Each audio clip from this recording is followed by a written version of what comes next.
A chegada de Catulo Fernandes e a sua participação semanal aqui no nosso Bom Dia Camaquã. Bom dia, Catulo. Bom dia, Eduardo. Bom dia, Camaquã. Ouvintes, internautas, telespectadores desse grande programa que traz todos os gêneros, os estilos jornalísticos que sempre pautaram a trajetória do Eduardo. Essa é a equipe do Clique Camaquã e gremistas e colorados atentos aí, como diz o Celinho, jogos decisivos. E eu confesso assim que as coisas que eu mais gosto no futebol é inegável. Uma Libertadores é diferencial. E eu gosto muito também do gauchão. Eu acho que o gauchão é uma coisa raiz. Acho que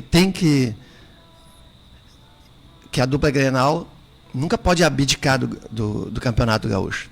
Talvez a fórmula não seja ideal, início de temporada, os jogadores com a perna pesada, como a gente chama ainda, poderia a primeira fase jogar com um time sub-20, algumas coisas nesse sentido, mas são dois campeonatos que eu gosto, um porque é raiz e o outro porque Libertadores, Simão Bolívar, Martim, José Marti, e é uma história lindíssima essa Libertadores da América. A Champions League, onde estão os craques do mundo inteiro, as grandes equipes milionárias, mas a história da Libertadores é fantástica.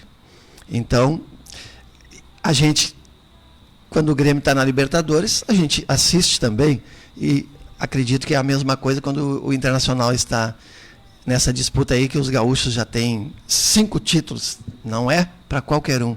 Enfrentar o apito, enfrentar os times estrangeiros e principalmente os times nacionais, os grandes clubes de Rio, São Paulo, né? Só a dupla Grenal mesmo.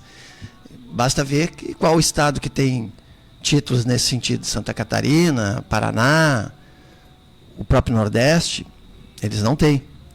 É sinal que a gauchada é forte. E isso é história. Isso também faz parte aqui do nosso programa Arte, Cultura e História. Verdade. E a gente está muito feliz por um dia maravilhoso, né? Eu sou apaixonado pelo outono, né? O outono, para mim, é a estação. Sempre gostei desde a minha juventude. E agora, passando dos 60, estou curtindo mais ainda. E nesse dia maravilhoso a gente traz assim umas notícias bastante alentadoras do ponto de vista da tradição e da história. Durante a Semana Cultural Terra Farroupilha, que foi realizada pelo Ponto de Cultura Barbosa Lessa e pela Criarte Marte Eventos, com apoio da Capocan e da Associação dos Artesãos lá no Verdes Campos, a gente recebeu a visita, e inclusive teve aqui no programa, grande escritor, um dos maiores poetas do Rio Grande do Sul, com premiações da sua editora, ele que é editor também, pela Academia Brasileira de Letras, e ele é vice-presidente de Relações Institucionais, que é a vice-presidente que trata exatamente dessa relacionamento cultural com os municípios, da Academia Rio Grandense de Letras, que é diretamente ligada à Academia Brasileira de Letras, que é o Rocir Berni. E ele nos trouxe, da editora, ele publicou os últimos 12 livros do Barbosa Lessa. As obras, inclusive uma obra póstuma, O Prezado Amigo Fulano, que o Barbosa Lessa fez a correção já hospitalizado, lá no Clínicas. Então, ele trouxe um acervo assim, de uma grandeza, e ele foi de uma generosidade, porque sabe que o Ponto de Cultura Barbosa Lessa é o preservador da memória do escritor. Nós acabamos de lançar Barbosa e Neuza Lessa, Camaquões Adotivos, um curta-metragem. E temos esse compromisso de manter viva a memória do maior escritor da metade sul do estado, juntamente com João Simões Lopes Neto. E às vezes a gente fica um pouco entristecido, né, Eduardo? Que Camaquã teve a primazia, né, de receber os últimos dias de vida do Barbosa lá no sítio Água Grande, e a gente vê que ao longo dos anos muitas coisas não são cuidadas, né? Existe uma certa falta de gestão, né, nesse sentido, com a memória desse grande camaquense adotivo. E o Rocir Berni nos trouxe, no acervo que ele doou para o Ponto de Cultura, um acervo das obras, as últimas obras publicadas, datilografadas, não digitadas, datilografadas mesmo, pelo Barbosa Lessa, na Hamilton e nas suas Olivetti. Ele sempre usou essas máquinas, mesmo quando foi o advento da internet chegando, ele nunca usou computador, foi até o final da vida. Até queriam presentear o Barbosa Lessa com um computador e ele negaciou. Ele disse, não, eu prefiro ficar na minha máquina de datilografia. Os meus últimos momentos, a minha vida começou com ela e vai terminar com ela. Ele tinha uma frase maravilhosa que dizia, a minha vida está comprida com O e cumprida com U. Né? Então, é um diferencial, é uma história linda e que Camaquã é o detentor dessa história. Não é o Ponto de Cultura Barbosa Lessa, não é a Prefeitura Municipal, não é a Secretaria da Cultura. Camaquã, Terra Farroupilha, ganhou esse presente. Então nós temos, quando a gente ganha um presente, a gente tem que cuidar bem dele. E não está sendo cuidado. E o Rocir nos trouxe, então, esses livros datilografados e a lápis, os apontamentos dele, as revisões, né? Que ele já estava com 70 anos quando escreveu O Prezado Amigo Fulano, que são as cartas que ele recebia e endereçava aos amigos. Inclusive eu tenho um desses cartões, fico muito feliz de estar dentro desse contexto histórico aí do Barbosa Lessa. Tem um cartão que ele enviou para o Álvaro Santisteban, que está no livro, inclusive. Era para ser três volumes, com tiragem de 1000 exemplares cada um. E, devido ao seu falecimento, o Rocir, como editor, fez uma seleção lá. E realmente é um trabalho maravilhoso. E aí nós recebemos também, Eduardo, sei que a gente consegue mostrar, Eduardo, aqui Tá aparecendo. Uma obra inédita do Barbosa Lessa para as escolas. E o Barbosa Lessa, como publicitário e como também, ele não se dizia poeta, mas ele escreveu muitos poemas também. Sempre com frases assim, o título já nos chama a atenção. Basta ver aquele livro dele, né? Rio Grande do Sul, prazer em conhecê-lo. É um título, né? O homem já começa pelo título mostrando a que veio. E aqui nós temos o projeto Tradiscola. A tradição na escola. Inédito. Vamos fazer de tudo para publicar essa obra. O Ponto de Cultura. Através desses projetos de incentivo, da Lei de Incentivo à Cultura. Porque, inclusive, na oitiva que teve agora, eu chamei a atenção da questão, mais uma vez, reiteradas vezes eu tenho falado isso, a cultura do entretenimento e a cultura do conhecimento. A cultura do entretenimento é necessária, o nosso povo precisa de atividades de lazer, de descontração, mas ela nunca pode estar acima da cultura do conhecimento. E a gente está vendo uma inversão de valores nesse sentido. Em nível nacional, isso não é só em nível municipal, isso vem lá de cima. Onde a cultura do entretenimento, vamos colocar as duas maiores, que é o sertanejo e o funk, estão tendo mais visibilidade que a cultura do conhecimento.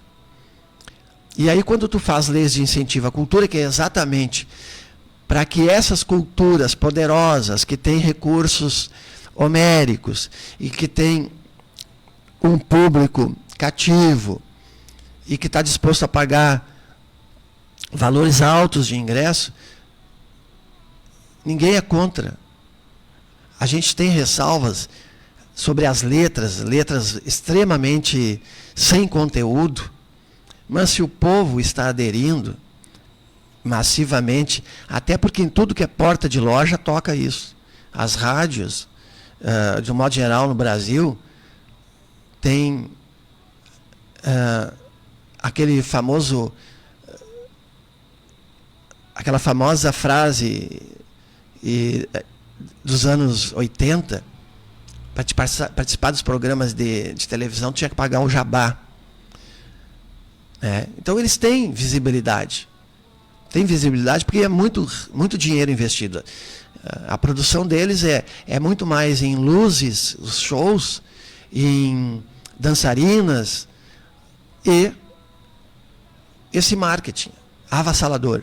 Então, o povo acaba achando que é só aquilo que existe. E continuem fazendo. Ninguém é contra. Nós somos um país livre e democrático. E a Constituição prevê que existe liberdade para todos. Embora alguns questionamentos sobre muitas letras, inclusive pornográficas, que estas até são mudadas, Eduardo. Sabe? Esse funk, por exemplo, tem letras pornográficas que, para ser colocadas em rádio, em plataformas, eles mudam a letra. Mas nos bailes, não mudam. Né? E a gente é aberto a todas as culturas, mas também essa questão de fechar uma rua para fazer um baile funk, né? Felizmente, no Rio Grande do Sul ficou em torno dos postos de gasolina, mas isso está terminando. Eu fui sempre... Eu sou a favor, inclusive, de horários. A juventude se diverte. Nós já fomos jovens, embora que meus divertimentos sempre foram mais... Procurei ser mais saudáveis, né? Mas daí a tu prejudicar o sossego das outras pessoas, colocando um baile funk no meio da rua.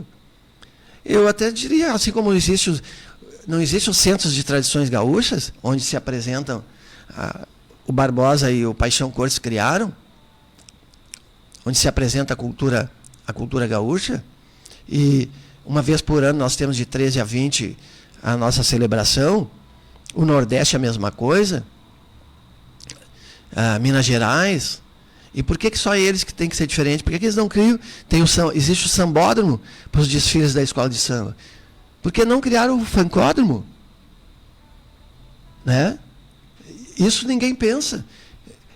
Como cultura do conhecimento e cultura viva, que sempre defendi, por que não se criam esses espaços? Quem gosta vai se divertir nesses espaços. Então nós não podemos. E o que a gente vê é que a cultura do entretenimento quer sobrepujar a cultura do conhecimento.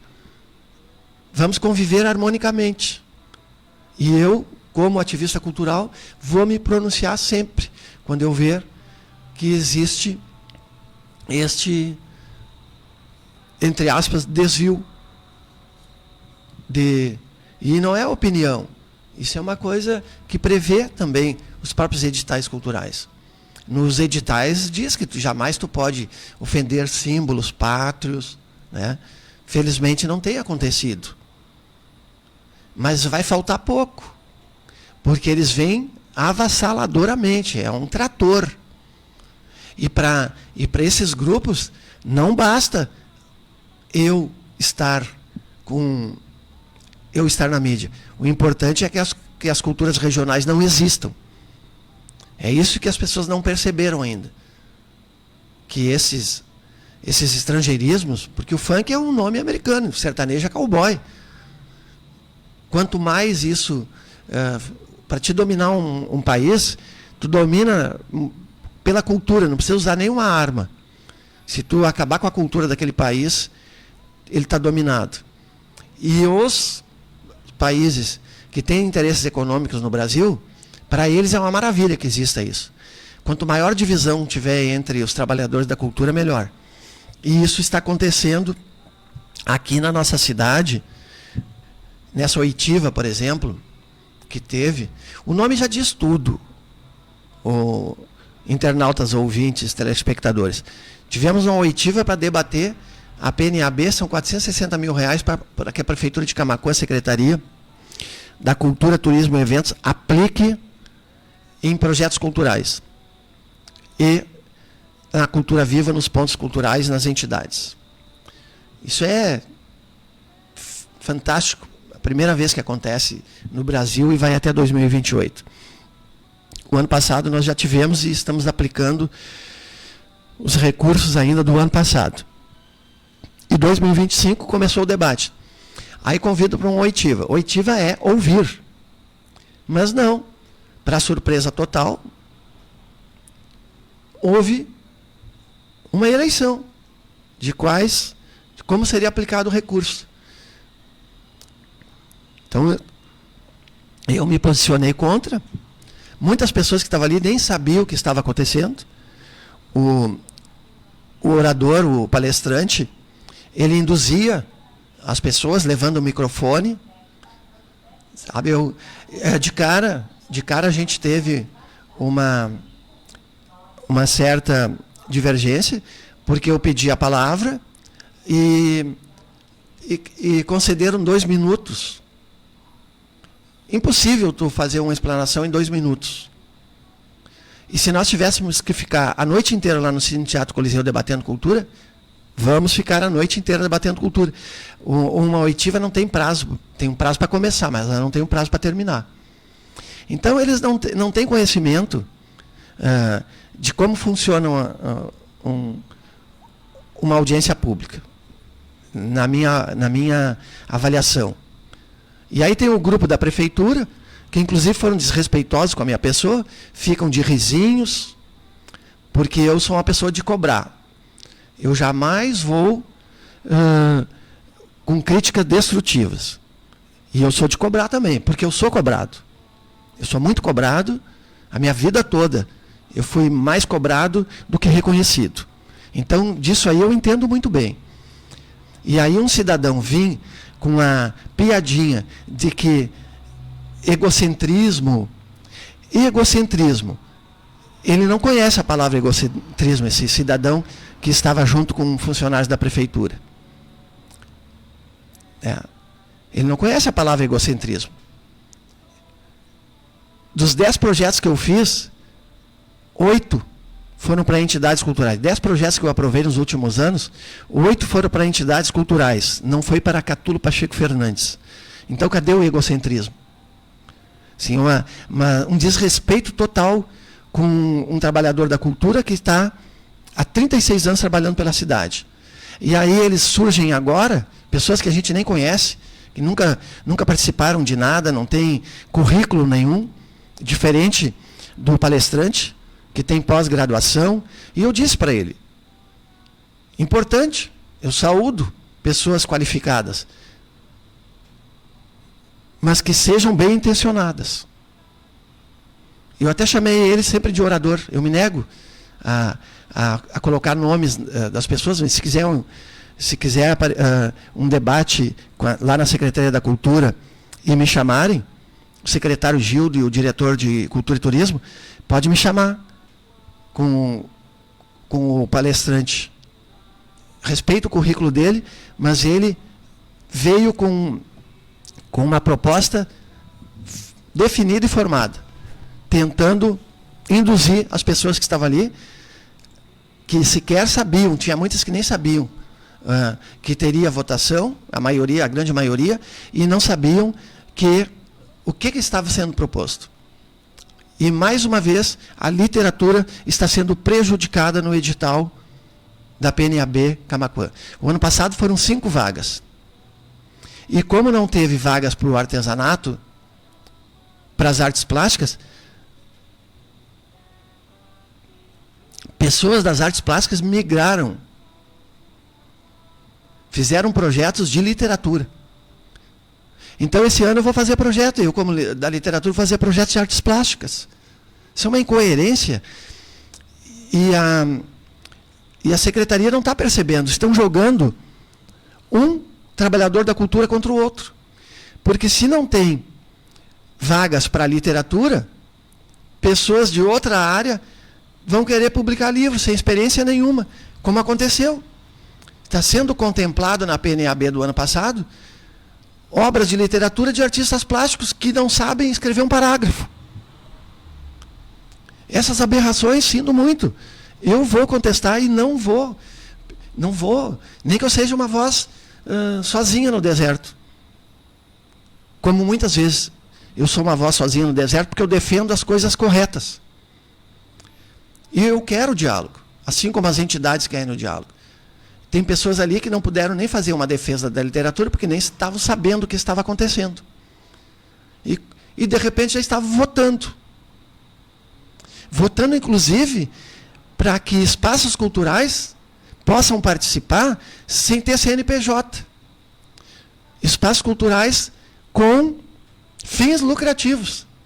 E aí eu me pergunto, como um espaço sem fins lucrativos que não tem CNPJ pode estar funcionando? A Secretaria da Fazenda tem que ver os espaços. Eu peço que fiscalize lá o ponto de cultura, que fiscalize. Eu quero fiscalização, inclusive disse, até para eles conhecer. Tem pessoas dentro da Secretaria que diz que nós não temos, não vou citar nomes, que nós não somos ponto de cultura, que nós não temos a certificação do governo do Estado. Estou levando hoje, a hora que for recebido pelo secretário e pelo diretor de turismo, a publicação do Diário Oficial, que nós somos o único ponto de cultura de Camaquã. Mas, nos bastidores, eu já ouvi isso. Quem está legal, é ilegal. E quem é ilegal, fica legal. Inversão de valores. E se nós não conhecêssemos, caso do Poeta Camaquense, Associação de Artesãos, Associação Água Grande, se ainda fosse assim umas coisas, porque certas coisas que têm aparecido nessa edital, sinceramente, nunca ninguém ouviu falar. Pessoas recebendo 10 mil reais e que aprenderam a tocar violão ontem. E aí bandas aí, como, eu vou dar um exemplo, Centenário Show, uma banda com 50 anos de história, ficou de suplente no edital da LPG. Outra coisa, contratar empresas capacitadas. As duas empresas que foram contratadas desse palestrante e essa outra, infelizmente, pode ter pós-graduação, não tem condições de avaliar. Pode ter condições de avaliar artes plásticas, que é a área dele. E essa outra empresa tinha um músico de comissão de avaliador. Como é que ele vai avaliar literatura? Como é que ele vai avaliar artes cênicas, se a área dele é de música? E isso está muito errado. Existe uma inversão de valores. E nós queremos o diálogo. E não vai acontecer como aconteceu o ano passado. Essa empresa que foi contratada, uma empresa de comércio varejista de instrumentos musicais, ganhar uma licitação. Ganhou a licitação. Ganha, mas não passa. Eu vou lá com a Criarte e ganho uma licitação para fornecer alimentos lá para as creches. Ganhei a licitação.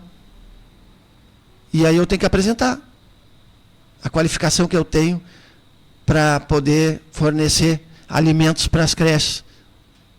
Faz outra licitação. Estou desclassificado. Óbvio. Uma coisa mais óbvia do que isso. Estou falando uma linguagem assim bem óbvia que é para os ouvintes e internautas entenderem. E ninguém é contra que tenha diversidade. Óbvio, são 32 vagas. Coisa boa que vai surgir pessoas novas, novos talentos, como surgiu. Temos novos talentos aí, apresentando seus trabalhos. Mas também não podemos contemplar pessoas sem qualificação nenhuma. Ou que estão migrando de uma área para outra, simplesmente pelo recurso. Eu não estou pelo recurso, eu estou pela cultura. Mas trabalhadores da cultura, ninguém vai trabalhar de graça.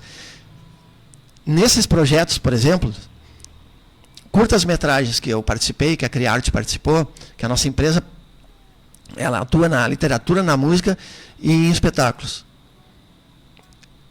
Se fosse pelo dinheiro, Eduardo, curta-metragem Barbosa Lessa e Nilza Lessa, e curta-metragem da Casa do Artesão, Mãos Solidárias. 5 mil reais. Eu tive prejuízo para fazer.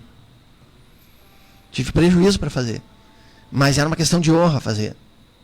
Era o valor que tinha lá. Não é pelo dinheiro. Não é pelo egocentrismo. É pelas entidades. É pela cultura viva. É pela cultura do conhecimento que estão colocando o entretenimento na frente.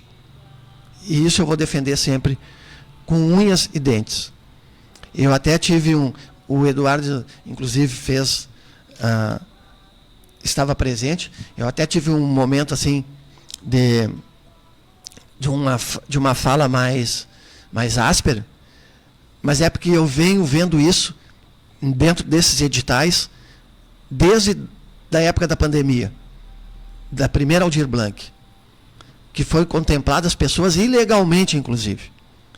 Denuncia no Ministério Público. É muito fácil a gente fazer denúncias, prejudicar a imagem de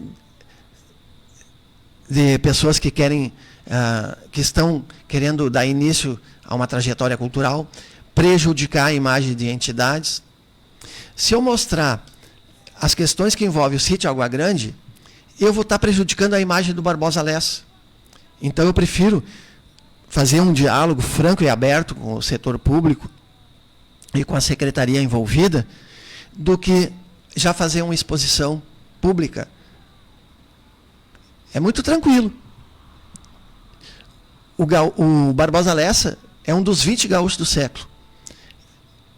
Seria muito tranquilo a RBS vir fazer uma reportagem aqui em Camaquã. Mas para a imagem do escritor, das entidades que gostam e admiram a obra dele, é a chamada vergonha alheia. Então a gente tenta resolver sempre no diálogo, conversando com o prefeito, conversando com o secretário. Jamais a gente polemizou. E eu disse com letras garrafais, jamais. Eu sou tido como uma pessoa polêmica. Bem ao contrário. Ninguém dialoga mais do que Catulo Fernandes na área cultural. Ninguém dialoga mais. E sempre colocando o coletivo acima de tudo. Está aí, não é uma fala ao vento ou no microfone, aproveitando uma audiência. É assim que sempre foi a minha conduta em 36 anos de trajetória. Então, os ouvintes com certeza vão ouvir mais sobre os editais. Quanto mais entidades, mais pessoas, mais espaços culturais participarem, é o que nós queremos. Porque ninguém vai conseguir as 32 vagas. Sim. Isso não é campeonato brasileiro, que só um é campeão. Isso não é a Libertadores. Os outros são tudo vice. Não, são 32 vagas. E essas vagas têm que ser bem disponibilizadas para todos os setoriais. Literatura, música, artes plásticas, artesanato, folclore, patrimônio histórico. É isso que nós propomos sempre. Esse é a nossa proposição sempre coletiva, democrática e aberta. Catulo Fernandes, e a sua participação tradicional aqui nas manhãs de quinta. Obrigado, Catulo, né? E até quinta-feira que vem. Obrigado. Arte, Cultura e História volta na próxima semana. Com certeza nós vamos ter... Confio muito no secretário Gildo Silva, que se diz, assim como eu, e tem demonstrado, porque não adianta só falar, tem que ser do diálogo, tem que ser pelo ambiente saudável e democrático. Valeu, Catulo Fernandes.